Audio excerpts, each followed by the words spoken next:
is going on? I want to welcome you from Half Court for today, Tuesday, February 21st, 2023. I am your host, Sean Murphy, and today I'm doing something that I quite frankly didn't think I would have to do in Cade Cunningham's second year, something that I didn't think I would have to do in the middle of February, a year and a half after his draft.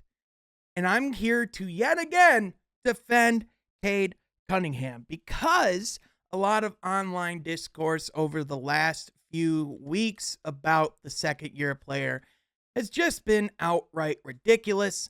And I think there's an important lesson to be learned because at the end of the day, we as fans always focus on what we were given lately.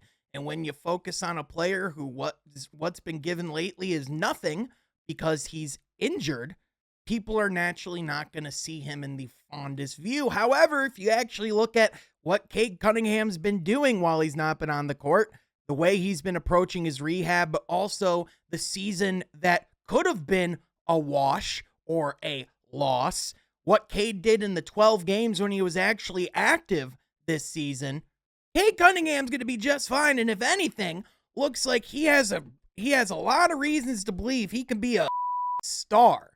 But quite frankly, a lot of people are forgetting just how damn good this guy was coming out of college, just how damn good this guy was in his rookie season, and just because of the fact that he was out this season, all of a sudden what Cade's done hasn't mattered. And here's the thing. I understand in the sense that if you're just focusing solely on the right now, on today, on the guys that are playing really well, I saw some things that the Pistons should have drafted Franz Wagner. I saw that the Pistons should have taken a trade that was never even confirmed, that was only reported, which was the number 6 overall pick and Shai Gilgeous-Alexander for, the rights to the number 1 overall pick with the Oklahoma City Thunder, which, listen, if that's a real trade, then obviously that's something that Troy Weaver would have had to consider. But at the same time, it's exactly that, a report and a hypothetical trade from almost 3 years ago. And if you look at the player that Cade was coming into the season or coming into his rookie season, if you look at the player that he was at the end of his rookie season, and then you just look at the person that's evolved ever since he stepped into Detroit. James Edwards III wrote a really good article talking about what Cade's been doing in his time not on the court, and it's a really phenomenal read on The Athletic. I would highly recommend, checking it out. I'm not a sponsor of The Athletic, but I might as well be.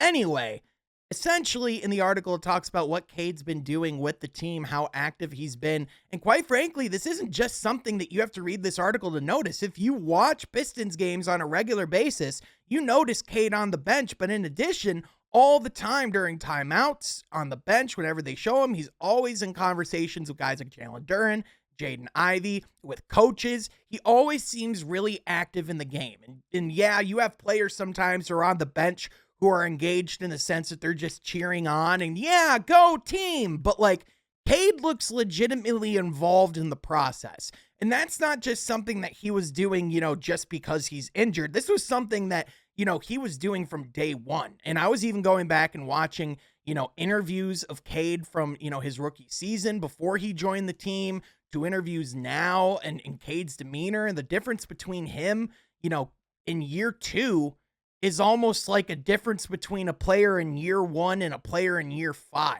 The maturity and the demeanor, but also the ownership that Cade Cunningham clearly takes of this franchise and of this leadership role already. That's something that is something that you need in abundance for a rebuilding team. The Pistons clearly have that. And so the fact that, guys like Corey Joseph, Jaden Ivey talk about how insanely involved Cade is. Dwayne Casey talked about how him and Marvin Bagley both have not taken the back seat. How rather they've been extremely engaged and have been involved in the process ever since they've been injured. That's what you want to see. And listen, that doesn't guarantee that there's going to be immediate success, but there is a lot of encouraging signs and a lot of reasons to believe that he's going to be just fine. When you go back and listen to interviews and podcasts, Cade's been dealing with this injury since his senior year of high school, since he was viewed as the consensus number 1 player in his draft class. And the fact that now he's no longer going to have to deal with that, but in addition, He's going to be healthy and cleared to return to full basketball activities 2 weeks after the basketball season's done. And he's going to be able to get back into the gym, which, by the way, that's an important thing because we talk all the time, about like the importance of health and the importance of like a summer, but legitimately having a summer to not rehab, but rather to be able to be in the gym and play basketball and work on his game and get back and quite frankly, get some of the rust off before he gets into NBA action. Because a lot of times, Blake Griffin, a big reason why he struggled so much throughout his career, over the last few years was because he was always injured going into every single season. So he would spend all of his summers rehabbing. Whereas when he actually was healthy going into a season for once, when he had a summer, not injured and he was actually building on his game and focusing on his craft, Blake Griffin had one of the best seasons in his career in 2019. Obviously, we all know the story of him riding his knee to injury there and essentially not being the same player after that. But the same principle applies of if you're actually healthy, you can work on your game. And you know darn well that Cade is sitting back and not only taking notes mentally while he's watching on the court, but also going back and watching film. And you best believe that he's texting with Ashton and with Cannon all the time about different things that he could be implementing in his game, different film that he could be watching. And on top of that, he's watching throughout the league as well. So again, we talk all the time about the number one overall pick and why Cade was not just the number one overall pick as a player, but a number one overall pick as a person, and how important it is to have the guy that you draft be a leader of your franchise, a galvanizer of your troops. And as good as a lot of those other players are in that draft class, and as highly as people speak of guys like Evan Mobley is not that type of people leader. He is not that type of person he's not a human connector. He's not the guy that brings people together.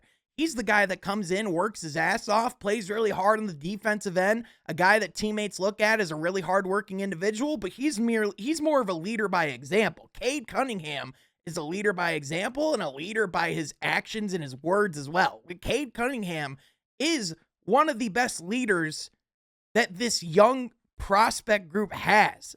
And so if he's healthy and he's able to go out next year and show what he can do, which, by the way, you want a glimpse of what Cade Cunningham can do? Go back and look at the game last season where he scored 27 in the third quarter against Kevin Durant and Kyrie Irving in Brooklyn. Go back and watch his 35-point performance against the Atlanta Hawks earlier this season where he absolutely dominated them in 2 straight games. By the way, they didn't have they tried to go back to the drawing board and see if they could stop Cade. They couldn't. Go back and watch their performance against Golden State Warriors before Cade got injured this season. Which, by the way, I feel like this season would have gone so much differently if the bench was healthy and Cade was healthy and everyone was able to play all together at once. It would not have been this bad of a season. And so when I see all the discourse and people talking about Cade Cunningham, I just sit back and laugh internally because I'm just like, you know what? You don't have to even wait that long.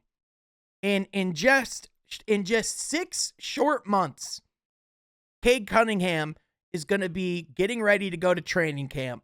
He's going to be ready to go. And in just 8 short months, he's going to be able to show everybody what he's going to be able to do yet again. And he's going to have some real help alongside him, too, for the first time in his career. So, yeah, go ahead. Count him out if you want to. But believe me, that is not a bet, and that is not a person that I would want to be either going up against, and surely as hell is not a person that I want to be betting against. If I know anything just from the interactions I've had within, from the people around Cade Cunningham, that kid's special. And quite frankly, I think he's coming to take over the league here in the next couple of years. And so with that, especially, watching the Rising Stars Challenge and, knowing that Cade should have been there and seeing guys like Scotty Barnes and Evan Mobley and, even, Jalen Green, doing what he's doing this year. I know there's a lot of special young players in this league, but quite frankly, I see what Shai Gilgeous-Alexander is doing on the court and the way that he's taking his game to the next level. And that just excites me because I think, quite frankly, Shai is a special player. but I think Cade can take it to a completely different level. So with that, I know that a lot of people are doubting. I know a lot of people are skeptical. I know a lot of people see Cade in a Detroit uniform and immediately assume, since it's Detroit, that they're just going to count it out. And yeah, maybe I wear my bias on my chest, on my head, on my sleeves. But you know what? I know for a fact that what we have brewing right now, you add a healthy Cade Cunningham to that,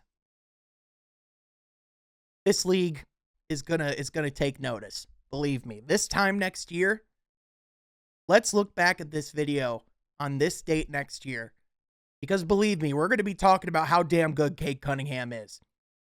But with that, what are your thoughts on some of the discourse and conversations on Cade Cunningham? Are you excited to see him in year 3? What are some of the things that you think he can add on to his game? And what are some of the ways that you've seen him grow on the sidelines this year? What are your thoughts? Let me know in the comment section down below. But that is going to do it for today, folks. Thank you so much for listening. And I'll catch you guys next time from Half Court. Be sure you subscribe.